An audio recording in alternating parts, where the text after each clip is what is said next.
UP board class 12 के प्यारे विद्यार्थियों, स्वागत है रिस्पॉन्सिव क्लासेस में।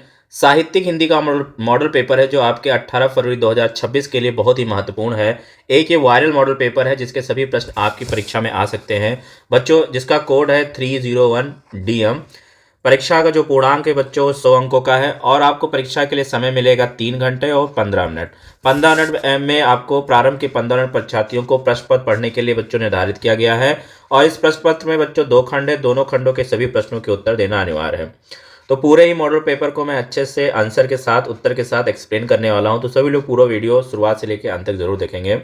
सबसे पहले हम खंड का की तरफ जाएंगे। खंड का पे पहला और जो दूसरा प्रश्न है बच्चों, पहले और दूसरे प्रश्न में 5 और +5 यानी 5 बहुविकल्पीय प्रश्न आता है। कुल मिला के 10 MCQs आपकी परीक्षा में आएगा और ये सारे के सारे MCQs हमारे द्वारा कराए गए मॉडल पेपर से सभी फंस जाएंगे।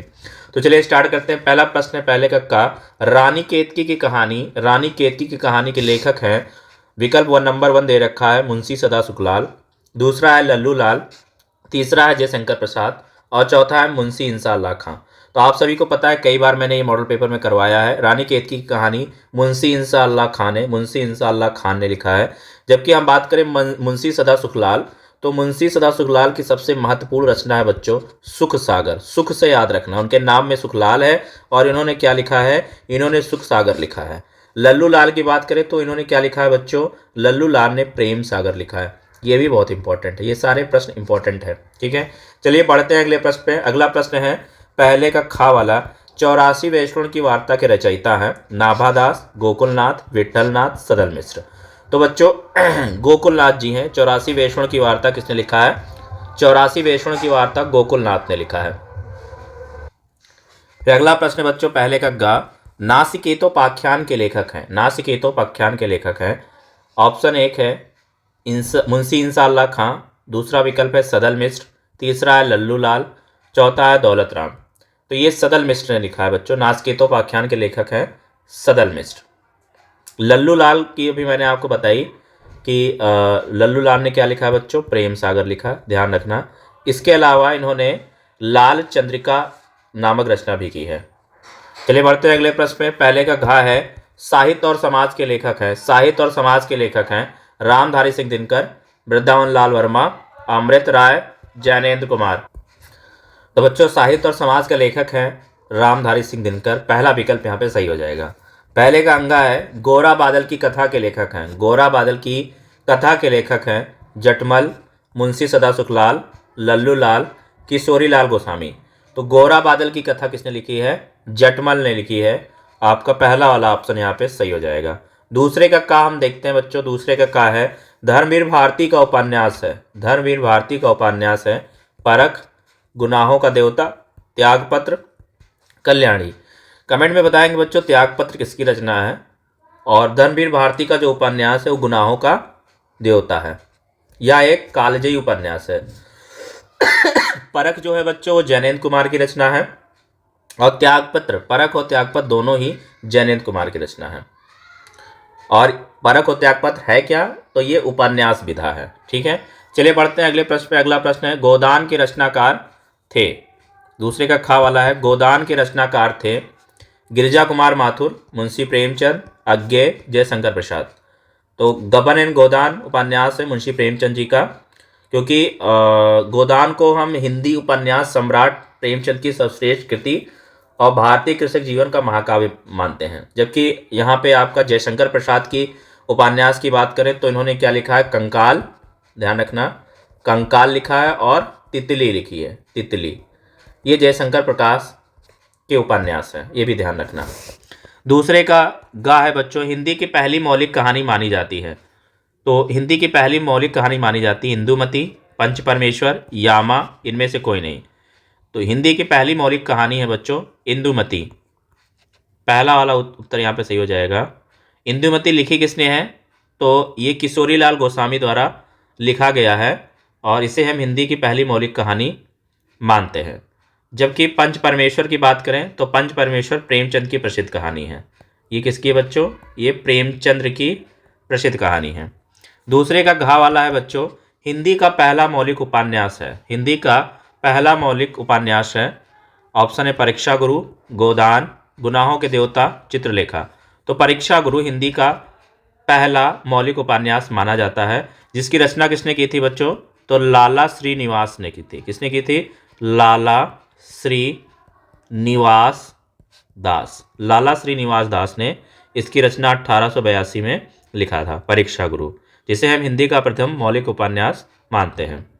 बात करें चित्रलेखा, तो चित्रलेखा जो रचना है वो बच्चों है भगवती चरण वर्मा। भगवती चरण वर्मा की रचना है। ठीक है, चलिए बढ़ते हैं अगले प्रश्न पे। दूसरे का अंगा है जयशंकर प्रसाद की रचना है बच्चों।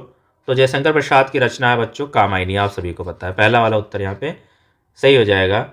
और जयशंकर जी को हम छायावादी कवि, जयशंकर जी छायावादी कवि हैं, और ये जो कामायनी है ये छायावाद का सर्वश्रेष्ठ महाकाव्य है। जबकि बात करें रानी नागफनी की कहानी, तो ये हरिशंकर परसाई की रचना है बच्चों। किसकी है ये? हरिशंकर परसाई की रचना है। एक ये व्यंग्य रचना है। जबकि अगर हम त्यागपत्र की बात करें तो ये किसने लिखा है? ये जैनेन्द्र कुमार ने लिखा है बच्चों। और ये जैनेन्द्र कुमार का क्या है? ये उपन्यास है। ये जैनेन्द्र कुमार का उपन्यास है। ठीक है, अब आपको कमेंट में करके बताना है कि भारत जननी किसकी रचना है। भारत जननी किसकी रचना है। चलिए बढ़ते हैं अगले प्रश्न पे। तीसरा है, तीसरा प्रश्न पे आपका गद्यांश आता है। 2 गद्यांश होगा, कोई एक ही गद्यांश आपको अटेंड करना है।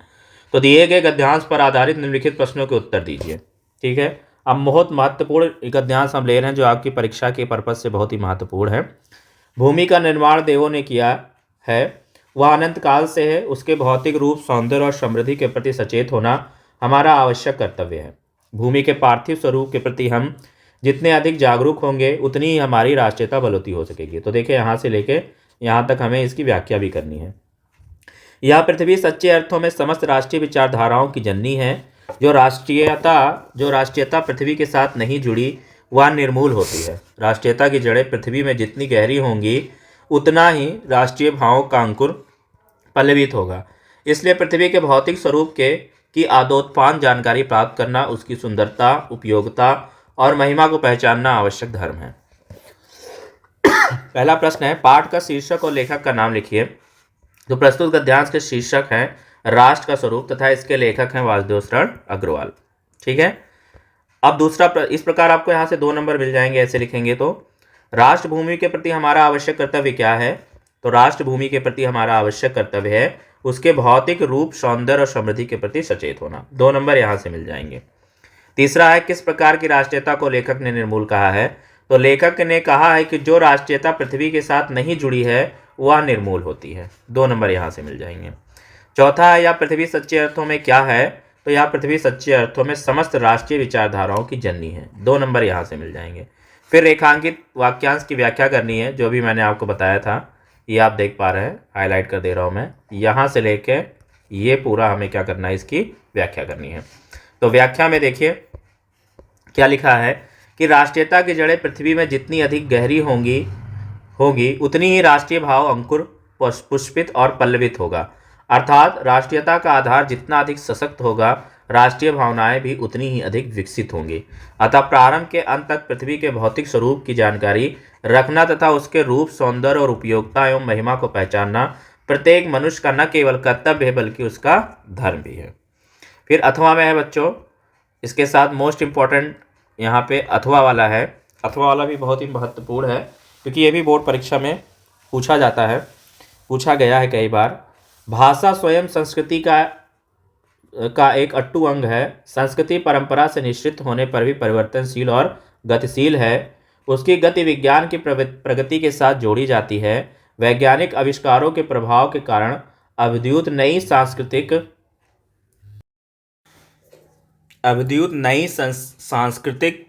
हलचलों का शाब्दिक रूप देने के लिए भाषा के परंपरागत प्रयोग पर्याप्त नहीं है। इसके लिए नए प्रयोगों की, नई भाव योजनाओं को व्यक्त करने के लिए नए शब्दों की खोज की महती आवश्यकता है। फिर यहाँ पे देखिए बच्चों,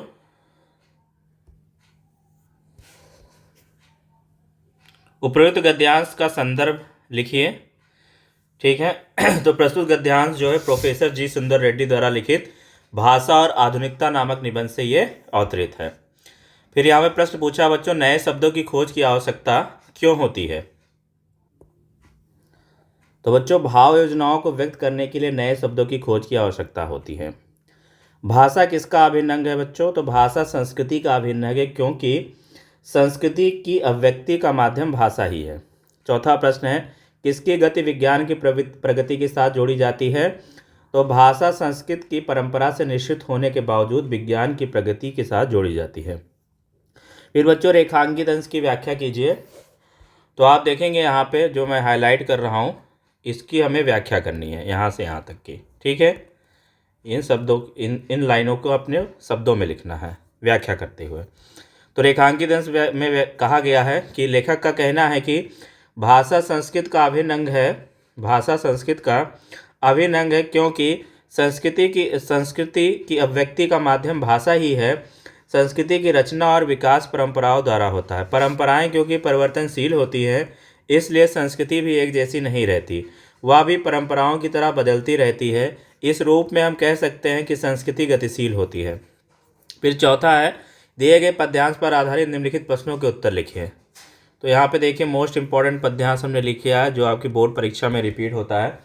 क्या है? लज्जाशीला पथिक महिला जो कहीं दृष्टि आए, होने देना विकृत वसना तो ना तू सुंदरी को, जो थोड़ी भी मित हो वह हो गोद ले शांति खोना, होठों की और कमल मुख की म्लानताएं मिटाना, कोई क्लांता कृष्ण ललना खेत में जो दिखावे, धीरे धीरे परस उसकी क्लांतियों को मिटाना, जाता कोई जलद यदि हो व्योम में तो उसे ला, छाया द्वारा सुखित करना तप्त भूतांगन को। उपयुक्त पद्यांश के शीर्षक और कवि का नाम लिखिए। तो शीर्षक है पवन दूतिका और कवि है अयोध्या सिंह उपाध्याय हरिओद।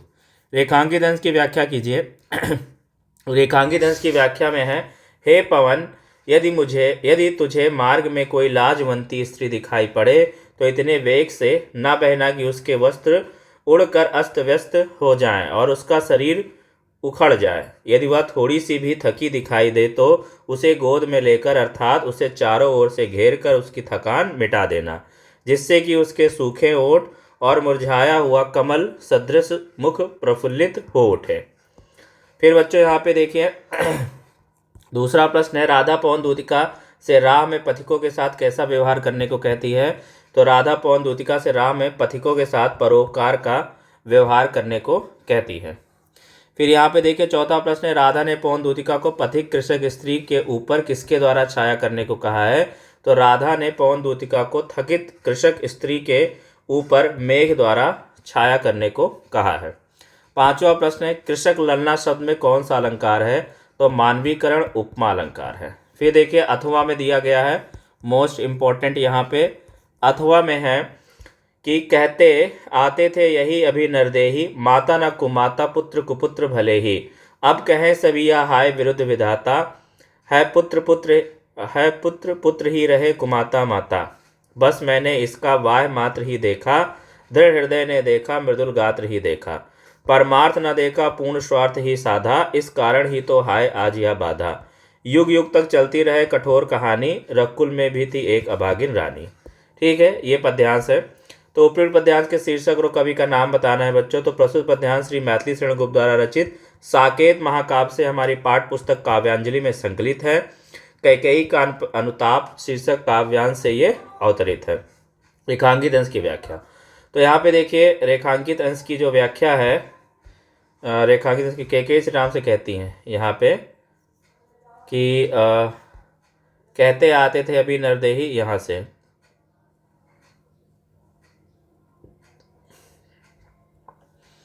अब कहे, यहाँ से ये चार लाइनें आपको क्या करना है, अंडरलाइन है, इन चारों की क्या करना है, व्याख्या करना है। ठीक है, तो व्याख्या में क्या है कि रेखांकित अंश की व्याख्या में है, कैकेयी श्री राम से कहती कि आज तक मनुष्य यही कहते आए थे कि पुत्र कितना ही दुष्ट क्यों ना हो परंतु माता उसके प्रति कभी दुर्भाव नहीं रखती है। अब तो मेरे चरित्र के कारण लोगों का इस उक्ति पर विश्वास हट जाएगा और संसार के लोग यही कहा करेंगे कि माता दृष्टापूर्ण व्यवहार कर सकती परंतु पुत्र कभी कुपुत्र नहीं हो सकता है। पद्यांश के अनुसार आज तो लोग क्या कहते आए हैं बच्चों? तो पद्यांश के अनुसार आज तो लोग यही कहते आए हैं कि पुत्र कुपुत्र हो सकता है पर माता कुमाता नहीं हो सकती है। चौथा प्रश्न है, किसने प्रायश्चित किया है कि मैंने पुत्र का कोमल शरीर ही देखा, उसका दृढ़ हृदय नहीं देखा है? तो कैकेयी ने प्रायश्चित किया है कि मैंने पुत्र का कोमल शरीर देखा है उसका दृढ़ हृदय नहीं देखा है। फिर पांचवा प्रश्न जो होगा बच्चों, निम्नलिखित में से किसी एक लेखक का साहित्यिक परिचय देते हुए इन कृतियों का उल्लेख कीजिए। तो हमने वासुदेव शरण अग्रवाल, डॉक्टर हजारी प्रसाद द्विवेदी और प्रोफेसर जी सुंदर रेड्डी, इन तीनों का लिखा है। डॉक्टर वासुदेव शरण अग्रवाल का ये मैंने लिख रखा है। सेम ऐसे ही आपको जीवन परिचय डालते हुए लिखना है बोर्ड परीक्षा में। फिर ऐसे साहित्यिक परिचय डालते हुए लिखेंगे और फिर यहाँ पे लास्ट में रचनाएं लिखेंगे। इनकी रचनाओं की बात करें तो डॉक्टर वासुदेव शरण अग्रवाल जी ने निबंध संग्रह, शोध तथा संपादन के क्षेत्र में महत्वपूर्ण कार्य किया। इनकी रचनाएं निम्नलिखित है: कल्पवृक्ष, कल्पलता, पृथ्वीपुत्र, वाग्धारा, वेद विद्या। शोध ग्रंथ है इनकी पाणिनिकालीन भारत और संपादन है पद्मावत और हर्षचरित। फिर निम्नलिखित में से किसी एक कवि का साहित्यिक परिचय देते हुए उनकी प्रमुख कृतियों का उल्लेख कीजिए। तो यहाँ पे देखिए हमने किसका अयोध्या सिंह उपाध्याय हरिऔध का लिख रखा है। सेम ऐसे ही आपको परीक्षा में लिखना है। आप इनकर पढ़ना चाहते हैं तो पॉज करके पढ़ लीजिए। साहित्यिक परिचय तो ऐसे ही आपको बोर्ड परीक्षा में लिखना है। और इनकी रचनाओं की बात करें तो इनकी रचना है प्रिय प्रवास, पारिजात, वैदेही वनवास, प्रेम कांता, खिला फूल, ठेठ हिंदी का ठाठ, रुक्मणी परिणय। फिर आपका छठा प्रश्न आता है बच्चों, पंचलाइट अथवा बहादुर कहानी का सारांश लिखिए। इसके साथ अथवा में है ध्रुव यात्रा अथवा लाठी कहानी का उद्देश्य पर प्रकाश डालिए। तो पंचलाइट कहानी का सारांश हमने यहाँ लिख रखा है। पॉज करके आप पूरा पढ़ लीजिए। कहानी में बिहार के पिछड़ों गांव के परिवेश का सुंदर चित्रण प्रस्तुत किया गया है। वीडियो पॉज करके पूरी कहानी आप पढ़ लीजिए। फिर आ जाइए बच्चों, सातवां जो है वह स्वपठित खंडकाव्य के आधार पर प्रश्न का उत्तर देना है। त्यागपति खंडकाव्य की कथावस्तु अपने शब्दों में लिखिए, ठीक है। या फिर तो जो भी खंडकाव्य आप पढ़ रखे हैं 5 नंबर का आपके खंडकाव्य से प्रश्न उत्तर आएगा। जैसे कि अगर आप श्रवण कुमार पढ़ रखे हैं या फिर रश्मि रथी, मुक्ति यज्ञ, सत्य की जीत, ठीक है, आलोक वृत्त, जो भी खंडकाव्य आप पढ़ के रखे हैं उस खंडकाव्य का प्रश्न का उत्तर आपको देना है। फिर खंड खा में आ जाइए। खंड खा जो आता है आपका संस्कृत होता है। दिए गए संस्कृत गद्यांश में किसी एक का संदर्भ हिंदी में अनुवाद कीजिए। तो यहाँ पे देखिए बच्चों, यहाँ पे हमने इंपॉर्टेंट संस्कृत गद्यांश लिया है, इसको पढ़ लीजिए। और प्रस्तुत गद्यांश जो है हमारी पाठ्य पुस्तक संस्कृत दिग्दर्शिका के संस्कृत भाषाया महत्तम नामक पाठ से ही अवतरित है। इंपॉर्टेंट है ये। 2 नंबर आपको संदर्भ लिखने के मिलेंगे और 5 नंबर आपको अनुवाद लिखने के लिए मिलेंगे। तो इसका अनुवाद क्या है कि धन्य है या भारत देश, जहाँ जनमानस को पावन करने वाली, अच्छे भावों को उत्पन्न करने वाली, शब्द समूह को जनने वाली देववाणी शोभायमान है। विद्यमान समस्त साहित्यों में इसका साहित्य सर्वश्रेष्ठ और सुसंपन्न है। यही भाषा संसार में संस्कृत नाम से भी प्रसिद्ध है। इसी भाषा में हमारे रामायण, महाभारत आदि ऐतिहासिक ग्रंथ, चारों वेद, समस्त उपनिषद, 18 पुराण, अन्य महाकाव्य, नाटक आदि इसी भाषा में लिखे गए हैं। इसके अलावा अथवा में हमने भी एक दूसरा इंपॉर्टेंट गद्यांश लिया है, लेकिन आपको कोई एक ही गद्यांश अटेम्प्ट करना है, दोनों नहीं करने हैं। ऊपर जो उपर्युक्त गद्यांश है जिसका संदर्भ हमने लिखा है, प्रस्तुत गद्यांश हमारी पाठ्य पुस्तक संस्कृत दिग्दर्शिका के महामना मालवीय नामक पाठ से यह अवतरित है, जिसका यहाँ पे अनुवाद लिख रखा है। तो पॉज करके पूरा अनुवाद पढ़ लीजिए। फिर बच्चों यहाँ पे आपका श्लोक आता है। तो 2 श्लोक आएंगे, कोई एक ही आपको अटेंड करना है। सबसे इम्पोर्टेंट श्लोक हमने यहाँ पे लिख दिया है, जिसका संदर्भ है कि प्रस्तुत श्लोक हमारे पाठ्य पुस्तक संस्कृत दिग्दर्शिका के सुभाषित रन्नान नामक पाठ से ये अवतरित है और जिसका यहाँ पे अर्थ लिख रखा है। सुख चाहने वाले को विद्या कहाँ, विद्या चाहने वाले को सुख कहाँ, सुख की इच्छा रखने वाले को विद्या त्याग देनी चाहिए और विद्या की इच्छा रखने वाले को सुख त्याग देना चाहिए। फिर यहाँ पे आ जाइए बच्चों, अथवा में है जल बिंदु निपातेन क्रमशः पूरेते घटा सा हेतु सर्वविद्या धनम सद्धनम धर्मस्या धनस्या, ठीक है। तो यहाँ पे ये भी इम्पोर्टेंट श्लोक है, इसको भी आप तैयार करेंगे। फिर आ जाइए बच्चों, यहाँ पे प्रश्न उत्तर आएगा, संस्कृत का प्रश्न उत्तर। तो ये जितने प्रश्न उत्तर हमने दिए हैं सब याद कर लीजिए। फिर आपका रसछंद अलंकार से आता है, तो श्रृंगार रस यहाँ पे आप पढ़ लीजिए, हमने लिख रखा है। और इसी प्रकार अलंकार में हमने श्लेष अलंकार को लिख रखा है, आप पढ़ लीजिए। दोहा छंद से आपका आएगा 2 नंबर का, तो रस छंद अलंकार से 6 नंबर का कुल आएगा, ये आपको तैयार करना है। फिर यहाँ पे देखिए निबंध आएगा 9 नंबर का, ठीक है। बेरोजगारी की समस्या और समाधान। दूसरा है साहित्य समाज का दर्पण है। किसी मेले का आंखों देखा वर्णन करना है। विज्ञान के चमत्कार और निज भाषा उन्नति है सब उन्नति के मूल। तो यहाँ पे मोस्ट इंपॉर्टेंट टॉपिक लिखे हैं हमने, इनमें से आप तैयार कर लीजिए सारे के सारे, कोई ना कोई एक आपकी परीक्षा में आ सकता है। फिर यहाँ पे देखिए गायिका का संधि विच्छेद होगा, तो बच्चों गै प्लस अका होगा। उच्चारणम में संधि है तो व्यंजन संधि है। और यहाँ पे आ जाइए पुष्टा में संधि है, तो इसमें भी व्यंजन संधि है। निम्नलिखित में से किसी दो का समास का नाम लिखिए। तो बच्चों यथाशक्ति में कौन सा अव्ययीभाव समास है, नीलकमलम में बच्चों कर्मधारय समास है, चंद्रशेखरा में बहुव्रीहि समास है। फिर यहाँ पे देखिए बैंक में खाता खोलने के लिए बैंक प्रबंधक को आवेदन पत्र लिखना है। तो ऐसे ही आप आवेदन पत्र लिखेंगे। सबसे पहले सेवा में श्रीमान बैंक प्रबंधक महोदय, स्टेट बैंक ऑफ इंडिया। विषय है बैंक में नया खाता खोलने हेतु आवेदन।